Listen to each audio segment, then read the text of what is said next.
Welcome to the Amplifying Leadership Podcast. I am your host, Tara Lehman, a partner, coach, and consultant at Twin Life Coaching and Business Services, of which Amplifying Leadership is a division. The podcast is a place dedicated to amplifying your leadership through our guest stories, tips, information, and more. To learn more about our leadership division, please visit us at amplifyingleadership.ca. Today, I am welcoming Kim Mitchell, a mental health advocate, veteran, and transformational leader dedicated to empowering individuals and businesses. Welcome to Amplifying Leadership. Thank you, Tara. Thank you for having me. I'm very excited. As you know, we were talking a bit earlier about your topic today. But before we do get started into that, let's talk about your leadership story a little bit. Why leadership? Where did you come from? Well, Tara, my leadership journey started really in the Air Force.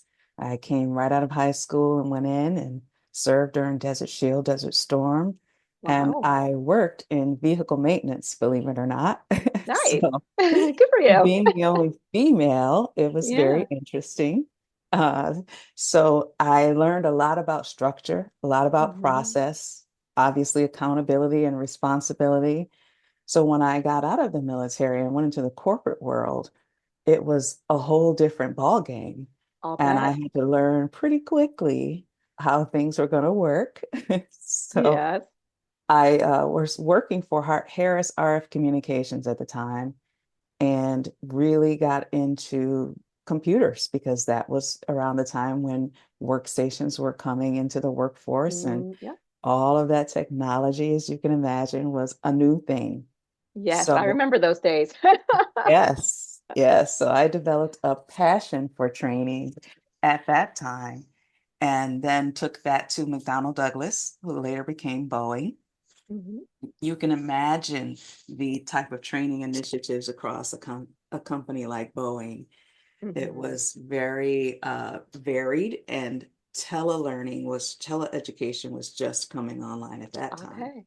So I was very fortunate to be in places when technology and things were just coming online and building up my own experience.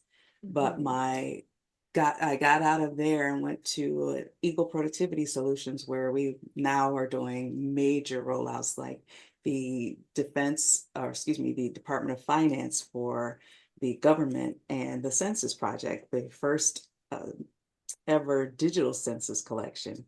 We were Wow. training for that. So in that role, that was really my first leadership role where I Mhm. was in charge of that. And it was scary Yes. because you are the first in there and it's all on you in terms of building that team and making that team successful. So Mhm. I learned a lot in that role about leadership. But I think my most transformative leadership experience was when I was hired to create a small business training program for the Rochester Schools Modernization Program, which is a $1.4 billion project. And Wow. we created something that was so successful that other municipalities are considering adopting it. So it was a Good. full circle moment for that. Yeah, you've had a lot of transition Oh, in yeah. your career for sure. And, first of all, I applaud you for being that woman who is doing the mechanic side of things because I come from trucking and transportation, as many of my listeners know, and there's not a lot of, That's women right. in these industries doing those things. So it's nice to hear that. But let's talk about training today because that is something you like to talk about. And I Yes. really want to know why that suddenly resonated with you. Why is that, considering your background, what you just told us, why training? Well, you really realize through all those transitions that education is the key. And one of the things I learned early in the military is the ranking system is designed for you to bring something forward from your previous rank. So you need Okay. to always be learning and then bringing that into the next role. Hmm. When it comes to jobs and understanding how things are done and having teams that work together, training is imperative because if you don't feel prepared, you can't show up as your best self.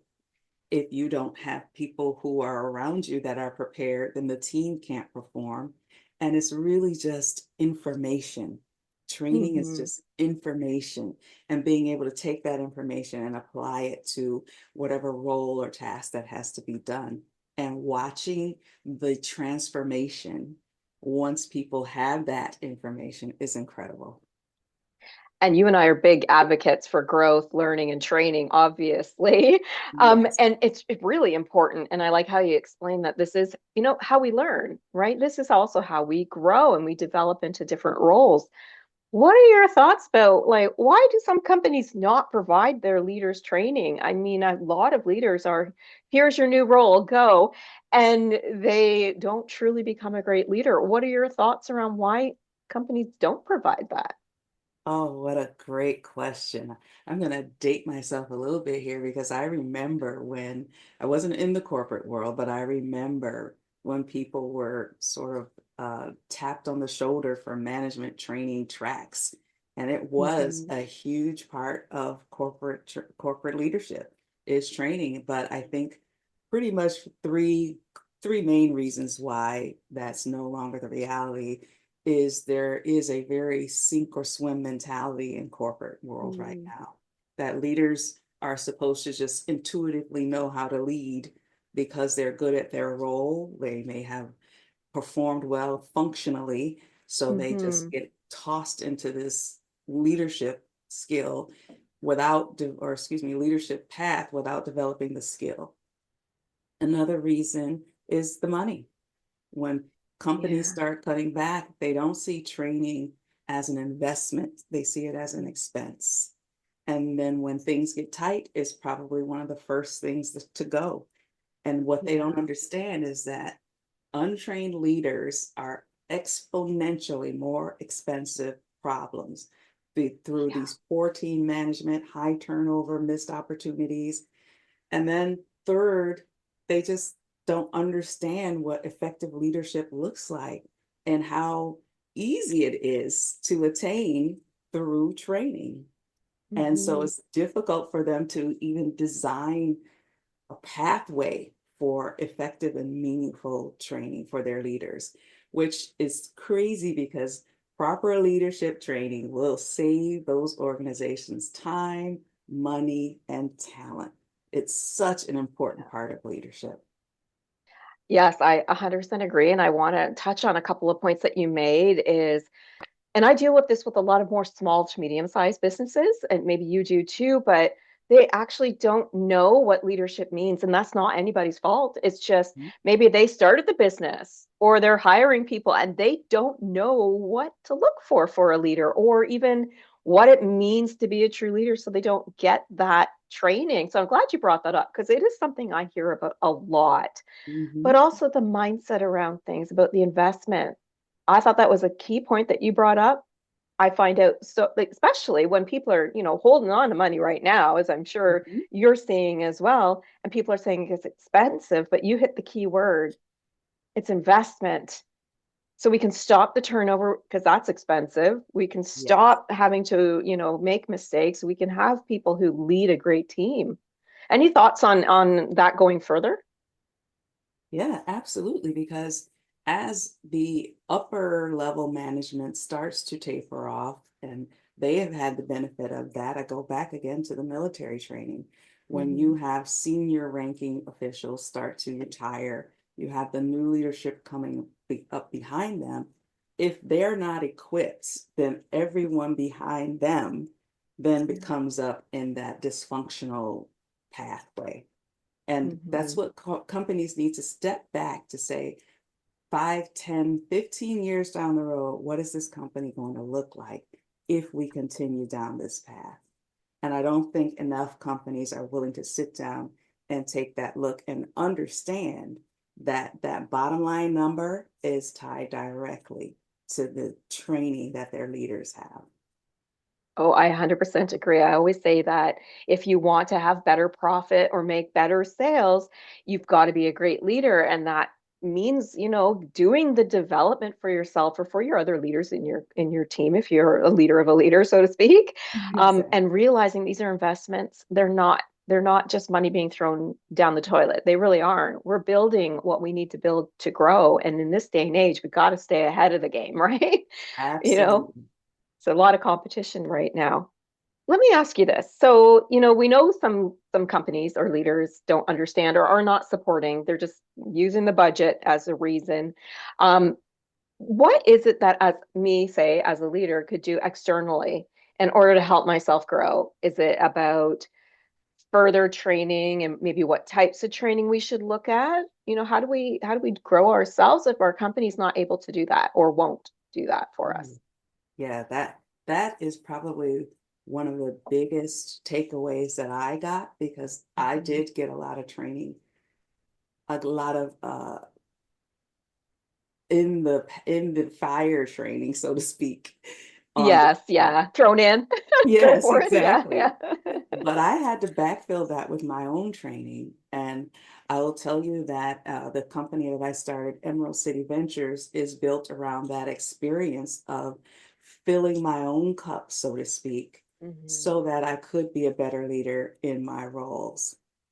So, as a new leader, if you're not being supported and you need that external training, I highly recommend that it starts with personal development and Mhm. understanding who you are as a person, because we are all people, even in our roles. Yes, Kind of, absolutely. that's right. You need to understand what your leadership style is, what you want it to be, what those blind spots are, because I'll tell you again from personal experience, when I first got into a management role, I treated my team like I treated my family. Mm. And that's not always a good way to do that because No, yeah, you're right. family dynamics are very different, as you can imagine. They very much are. Yes. So I had to learn that these people were not family, that they were looking to me to support them in ways that obviously my family wasn't. So I had to learn that skill and learn how to communicate and learn how to have the conversations and learn how to spot those trouble areas ahead of time and address them in the moment without being taking it personally. So that's Mhm. one of the first things that I would say. Second, find a community of peers. Having a group around you that you can bounce ideas off of, who may be going through the same challenges you're going through, maybe new leaders, a mix of new leaders and seasoned leaders to kind of help guide you, that's going to be imperative because when you're a Mhm. new leader, it can feel very isolating when you feel like you should know something and you don't. Yeah. Yeah. And you want to be around people to kind of help fill those gaps and be comfortable to say, I don't know. And then they can help rally around you. And then Mhm. have your personal learning system because you can't help your team grow if you're not growing. And that Agreed. is education, could be something as learning another language, learning a new skill, learning something that really builds up who you are. Reading, if you can't afford classes, there are tons of books on leadership, tons of Mhm. books on how to have conversations. Podcasts are a great Yes. way to learn. Yeah. So all of those things are a big part of filling your own cup. And it's interesting because I learn from all of my guests every single time, or I'm reminded of something about leadership. So you're right, even podcasts and books can be huge if Mhm. you can't afford, the big training or the big programs. I like that you did bring up the almost mentoring side of having those senior leaders help you out. And if you don't have mentoring in your company, there's lots of coaches and mentors out there that can assist you as Yeah. well. So yes, lots of external resources, which Yes. brings me to my thought about, I've had leaders who say, well, my company doesn't believe in this, so why should I do it? And I always say to them, so that you can show them what it means to be a leader. And it doesn't mean that you're being rude or mean or anything. You're leading your team to be effective, and other people will start, even the leaders will start to see that and want to know, how the heck are you doing it? Right? Right.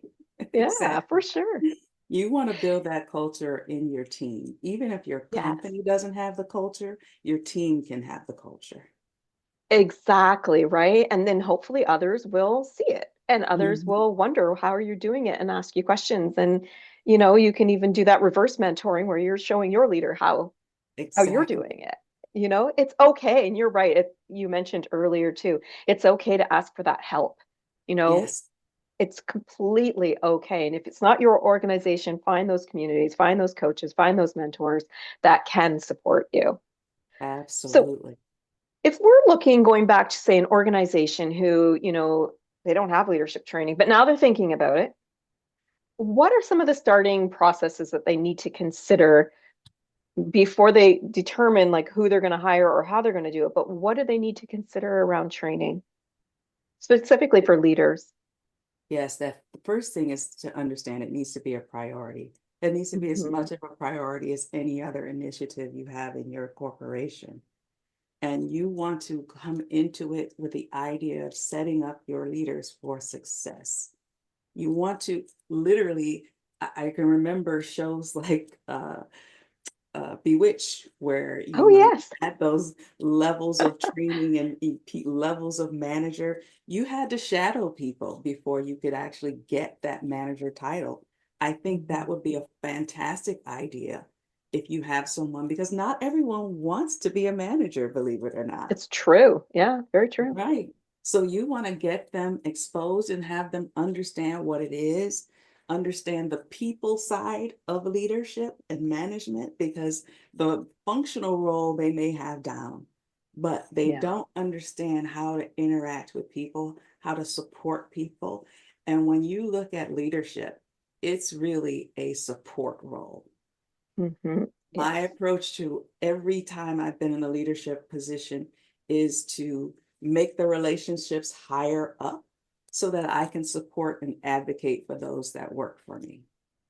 And Absolutely. Yeah. so as an organization, you have to have that structure in place. You have to allow that to flourish. Maybe create a program for 90 days. You're going to come in, and for 90 days, we have a structured program for you. We're going to have people you can shadow. We're going to have things that you can read and ingest and learn about the culture, learn about what that ladder looks like, and assign a mentor.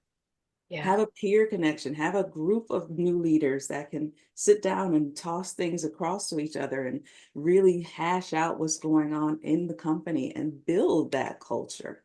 And when you have that set up ahead of time, people want to join. People want to be Yes. part of that. Becomes an engaging feeling, Oh, right? Like that's absolutely.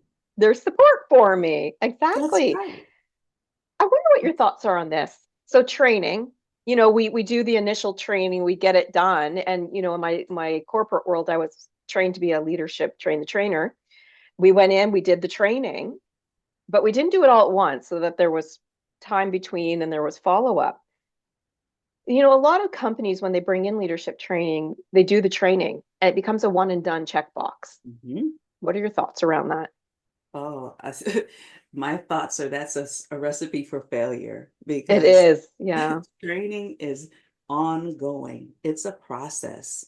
And it's not something that you want to say, we're going to give you 2 hours to become your best self and then back to work. You Hmm. want to make Yeah. sure that there's measurements involved, because if I'm trained, if I'm getting this, I want to be able to implement it and know how well I'm doing with that implementation. And then there needs to Exactly. be follow up for that. So if I'm doing great, fantastic. What's the next role? What's the next level that you want to start preparing me for? If I'm not doing so great, how do you backfill and help me pick up those skills that I missed during that training? So that Yeah. training needs to be a culture. And that's one of the things that I think many companies, especially small businesses, are missing. And when I work with small businesses through my company, I always give the McDonald's example.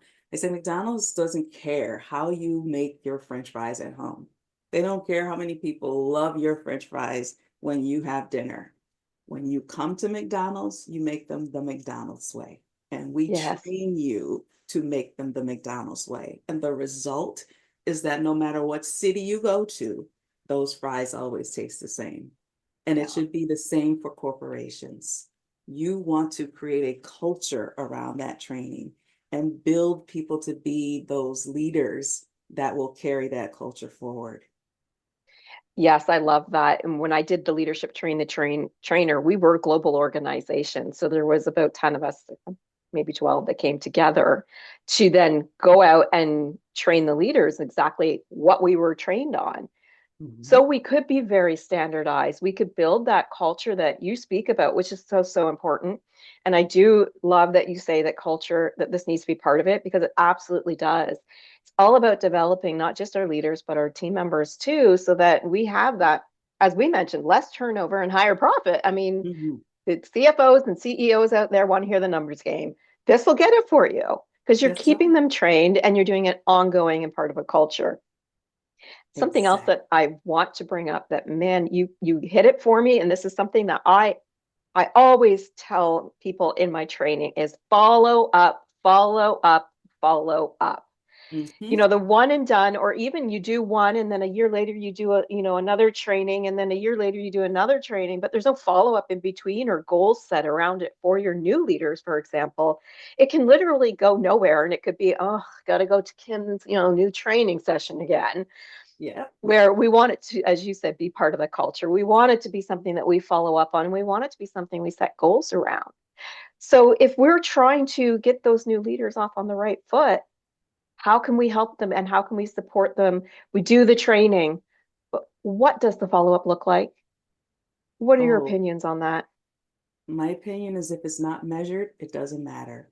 You have Yeah. to start that training with those measurements and metrics in place, because as a learner, I want to know what I'm striving for. I want to know when I go to this training, what am I expected to learn at the end, and what am I expected to do now differently? Because Hmm. training is not changing behavior, it's not training. And Yeah. you want to know what that behavior, what that change in your behavior needs to be.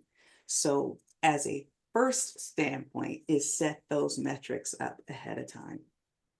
And Make and sure do you they're mind me asking? communicated. Sorry, I don't mean to cut Mm, you off. I'm just okay. wanting to. I'm curious. What are those metrics? What do you consider maybe the top three metrics that people should be considering when they're looking at this? The first one is adoption. When I train, that's my first thing. What am I putting in place to make sure that workarounds don't happen, that people don't get the information and then just do halfway and not the other way? Hmm. I want to know that whatever we're training on, I want, especially when it comes to training leaders, that you are now a better leader. So I need to know what my goal is for you and how you're going to lead my team well before you even start your first day of training. Hmm. The second one is going to be your personal personal markers, your goals as that person. Again, you come into the role as a person. So is your goal to be manager one, manager two, manager Okay. three? Is your what are your uh, personal milestones that you want to have come out of that? And have I built that into this training? Is this training the right training for you based on those goals? And then third, when you're following up as a company, is how is this fit into our long-term plan? Right. Are the outcomes of this training going to get our people to where they need to be within this culture and in our 5, 10 year plan? So if Okay. you've got to have those things laid out well before you even start developing the training. All right. So then what's next? What's the rest of the pieces we would need?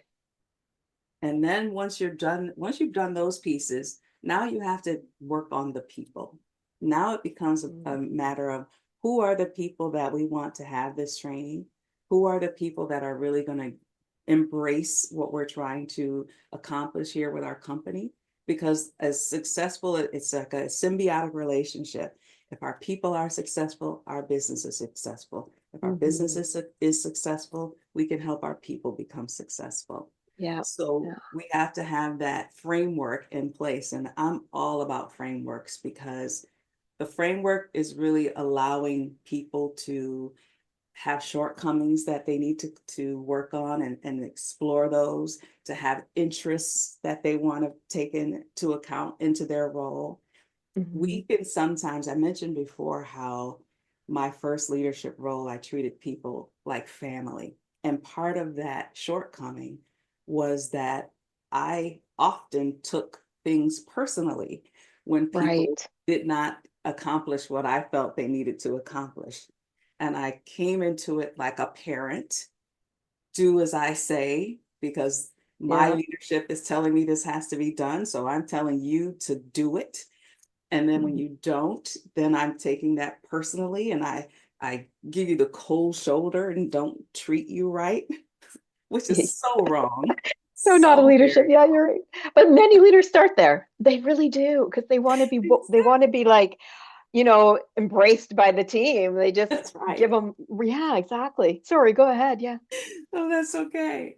It was terrible. And, obviously the team didn't perform well. And it Mhm. wasn't until I recognized that my role as a leader is support. I need to Yeah. be in a position to support you in your success. So when you say what's next is from my higher up. If I'm that leader, my higher up needs to understand how to support me so that I can support them. Hmm. And when I would always tell the team, I work for you. What you need, I need to learn what I need from my higher ups to be able to get you the success that you want. And I had to change my perspective and believe that everyone wanted to come in and do their best work. Hmm. When I did that for myself, I created joy as a baseline for myself. Then I was able to look at my team and say, what would happen if they found joy in their work? What would happen if they were able to craft, if we were able to work together to craft this role so that it brought them joy? And in order to do that, I had to know what brought them joy. Yes. And through that process and through that training, we were able to then turn it around and say, we may not be able to get 10 out of 10 things that we want, but what if we could get 6 out of 10? Would that get you to where you needed to be so that you could approach this role and this teamwork with joy? And then we Hmm. built that culture from there. But that was again, so that was the foundation of the training. Then we were Yeah. able to build it up from that point. There's certainly a learning point here is that, and you and I will already know this, but for those who maybe don't, training isn't traditional sit in a classroom, go to the workshop. Those are great. Don't get me wrong, right? Those are fabulous. But training goes well beyond that. Training is about things like you said, like culture building. Let's ask our employees what they need in order to grow. We don't Yes. always know, like you mentioned earlier, do they want to be the manager? Well, why don't we ask them first before we start determining that we're going to hit them on the shoulder and say, you're next, right? Yes. So, Yes. I mean, go ahead, go ahead. I was just going to say that a lot of corporations think that retention is about compensation, Yes, but you can have the highest income and be miserable in your job. And if you're absolutely. miserable in that job, you're not going to perform well, and the company's not going to perform well. I have personally taken roles that were tasty roles, really good roles for far less money than I was making before. But guess what? Because it was such a good role, because the company culture was such a good culture, because training was integrated in how that company operated, it didn't take long for me to get back to my salary that I had before because I was able to excel and grow and build that team. So I know you and I could talk all day about this, but let's take that last point you said. What is that one piece of advice that you would leave our audience with around that? I would say start with self. You really have to Yes. understand who you are, what you need in your role, what kind of leader you'd like to be, if you want to be a leader, and then how do I then go in and fill that yourself? Because regardless of what role, what company, what culture you're in, if you're able to funnel that into yourself and build your own training practice and your own training pathway, you will succeed wherever you go. I 100% agree with that as well. I think you do need to start with yourself. And if you're not the greatest leader right now, that's okay. Because you're looking in. We're going to figure out, what do you need? What's missing so that you can lead your team better? Absolutely. Thank you so much for an awesome conversation. If our audience did want to learn more about you or your business, how can they find you online? Oh, great. Wonderful. Thank you. My website is kimm.co, kim.co. And I'm on socials as KIMMDOTCO. So kim.co. Love that. That's nice and easy to remember too. Yeah. Thank you so much, Kim, for sharing all the training and culture today and your experiences and tips. I greatly appreciate it. Thank you so much for having me. Of course, a thank you to our audience. We do hope you were able to gain some valuable information or tips about training from Kim today.